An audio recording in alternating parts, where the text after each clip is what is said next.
Magandang umaga mga bata! Nakikita niyo ba ang dala-dala ko ngayon? Ang dala-dala ko ngayon ay yung mga kagamitan na ginagamit natin sa pagluluto. Nakikita na ba kayo ng taong nagluluto? Ano kadalasan ang niluluto sa inyong mga bahay? Tama mga bata, ang kadalasan niluluto sa ating bahay ay mga pagkain tulad ng kanin at ulam. Ngayon ay may inihanda akong kwento.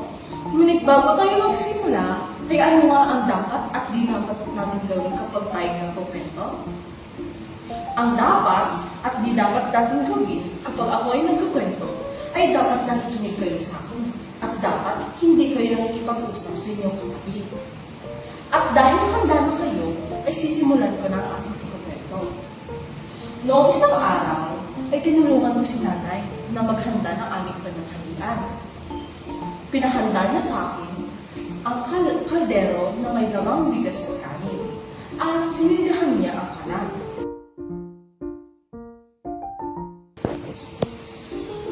Alam niyo ba mga bata kung ano ang ibig sabihin ng kalan? Ang ibig sabihin ng kalan ay dito nagagaling ang apoy na siyang ginagamitan natin ng pansindi tulad ng gas, kahoy at uling. Kaya ano naman mga bata ang ibig sabihin ng kaldero?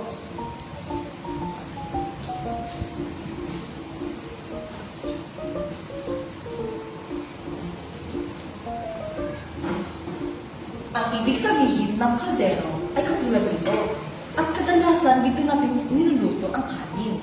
Isa siyang metal na bagay na siyang nilalagyan natin ng kanin.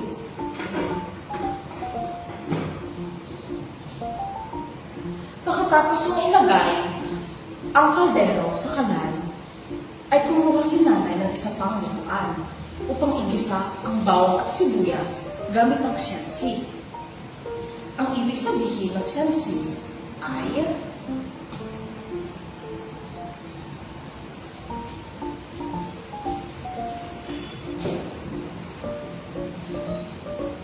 ginagamit natin ang siyansi upang igisa ang mga bagay o mga pagkain tulad ng karne, ng bawang at sibuyas. Ito ang isang halimbawa ng siyansi.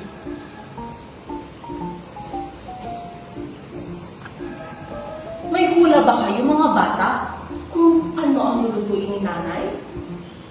Ang lulutuin ni nanay ay sopas dahil may trangkaso ako. Kung kaya, magluluto si nanay ng sopas. Alam niyo ba mga bata kung ano ibig sabihin ng trangkaso?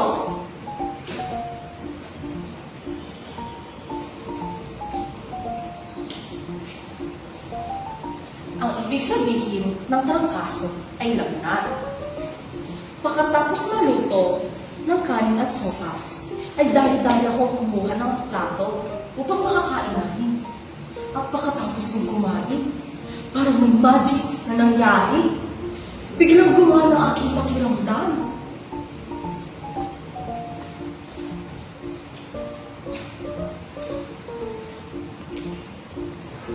Ang ibig sabihin ng magic ay pangyayaring hindi natin mapapaliwanag. Katulad na nangyari sa akin pagkatapos ko kumain ng sopas. Ngayon, gusto niyo bang makakita ng magic mga bata? Ipipikit natin ang ating mga mata at magbibilang tayo ng 3. 1, 2, 3. Napansin niyo ba mga bata at parang may magic na nangyari? Yun naman, aking pagpapatuloy ang kwento. Pagsapit ng 3:00 ng hapon, bigla kong narinig ang kalansingan ng susi. Hudyat na nandyan na si tatay. Kalansingan? Meron ba kayong idea kung ano ang kalansingan? Tama, ang kalansingan ay ang tunog na manipis at matinis na nagmula sa pagtama ng mga metal na bagay. Pagkatapos kong marinig ang kalansingan, agad-agad akong pumunta kay tatay. At Hingal na hingal ako nung dumating.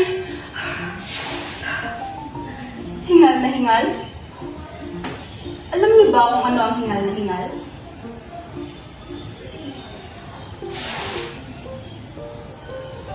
Tama. Ang hingal na hingal ay ang mabilis at malakas na paghinga dulot ng kapaguran. Habang karap ko si tatay, napansin kong parang latang-lata siya. Pero sabi niya, ayos lang siya. Latang-lata? Alam niyo ba kung ano ang ibig sabihin ng latang-lata? Tama.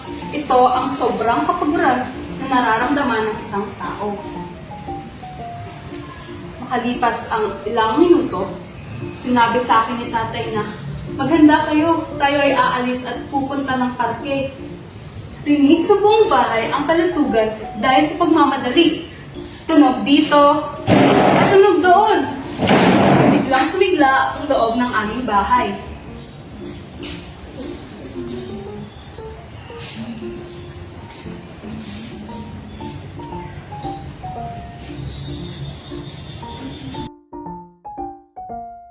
At paglabas ko ng aming bahay, ang bughaw na langit ang tumumbad sa akin. Bughaw na langit o ang kulay na ating nakikita sa kalangitan o asul.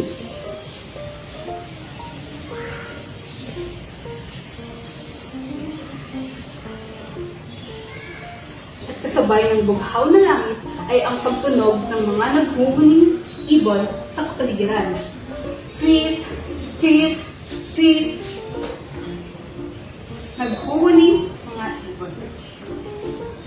At doon, nagtatapos ang kwentong nangyari sa amin noong isang araw. Umupo ng maayos, tahimik at makinig, magbabasa ako ng kwento. Mga tauhan at mga alay, ating aalamin, oras na handa na ba kayo? Handa na ba kayo? Channeling, channeling. Kwento ni Randy Garditos at guhit ni Lisa Flores. Tuwing umaga sa aming bahay, ang pangalan niya ang una mong maririnig. Kapag binigkas mo ito, mayroong magic na nangyayari. Channeling, ihanda ng almusal! Biglang magtitilian ang mga kaldero at sisi sa ilalim ng kamay. Huhuling ang kaldero ng mainit na tubig. Maririnig ang kalatugan ng pinggan at kalansingan ng mga kutsara at tinidor. Tapos, sa isang iglap, pusog na si tatay. Channeling, ang paligo ko, handa na ba? Biglang magsisindi ang ilaw sa loob ng banyo. Dadagundong ang tuko ng tubig sa balde. Maglilitawan ang mga sapilyo, sabon, shampoo at tuwalya. Tapos, sa isang iglap, mabango at malinis na si Kuya. Channeling, ang damit ko sa eskwelahan. Biglang iinit ang plansyang nakatapon. Tatakbo ang kabayo na tangay ang lukot na palda at blusa.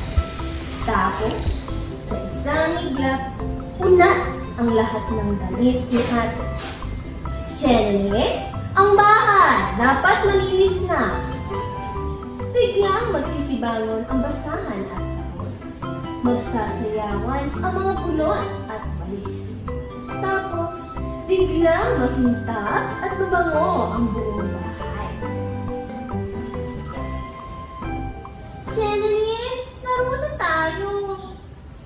Biglang tatalbo ang bola at magsasalita ang manika. Magiging nanay ko siya sa bahay-bahayan. Magiging taya siya sa taguan. Tapos, paglingon ko, nakaupo siya. Natutulog. Bago ako matulog, ang pangalan pa rin niya ang maririnig. Kasi, may magic ang pangalan niya.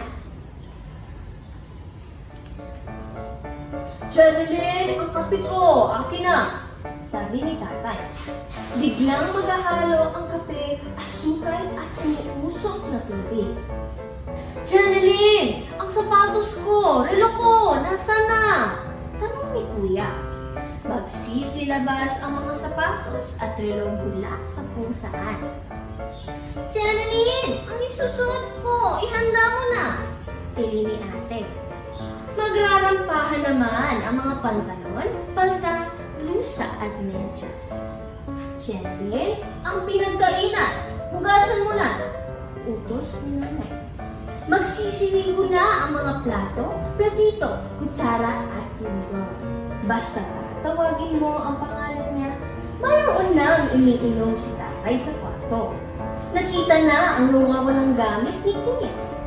Handa na ang damit ni ate para bukas. Malinis na ang mga gamit sa kusina ni nanay. Kapag ako na ang tatawag ng Janeline, papasok siya sa maliit kong kwarto.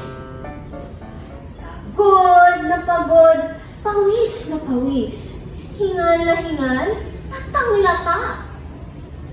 Pero kapag mayroon siyang ikukwento sa akin, ang kwarto ko nag-iiba ng anyo. Nagiging dagat ito kapag kami ay mga sirena. Nagiging kastilyo ito kapag kami ay mga prinsesa. Kaming dalawa ni Janeline ang laging bida sa marami niyang kwento. Tapos, tulog na kaming dalawa. Isang umaga, nagkagulo sa loob ng bahay. Ilang beses nang tinatawag ang pangalan niya, pero walang nangyayaring magic. Janeline! Janeline! Sabi ni tatay. Janeline! Janeline! Tanong ni kuya. Janeline! Janeline! Tawag ko. Pero walang nangyari. Bigla kaming nagsisugod sa kwarto niya. Pagbukas namin, maraming magic ang nangyayari. Mayroong at mayroong naku, si Janeline hindi makapagmamagic. May trangkaso si Janeline, sabi ni tatay. Dali-dali siyang pumunta sa telepono. Kumiriring ito ng kumiriring. Bumulong ng bumulong si tatay sa hawakan. Tapos, sa isang iglap, biglang dumating ang doktor. Pumunta naman si nanay sa kusina. Naghiwa-hiwa siya ng karne, ng manok at gulay. Hinugas-hugasan niya ang mangga at dalanghita. Nagtimpla siya ng tsaa at tupig. Sa isang iglap, may pagkain kaagad para kay Janeline. Dapat tayo muna ang maglinis ng bahay, sabi naman ni kuya at ate. Nagbunot ng nagbunot si kuya. Nagwalis ng nagwalis si ate. Naglaba ng naglaba si kuya. Nag-ayos ng nag-ayos si ate.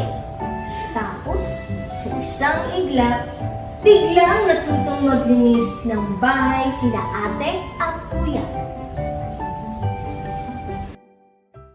Para makapagpahinga si Janeline, nagkwento naman ako ng nagkwento. Biglang nagbago ang kwarto ni Janeline.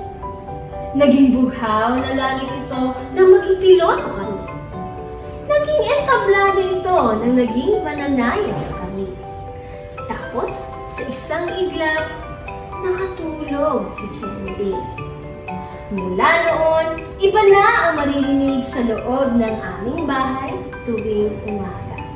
At dito nagtatapos ang kwento ni Janeline.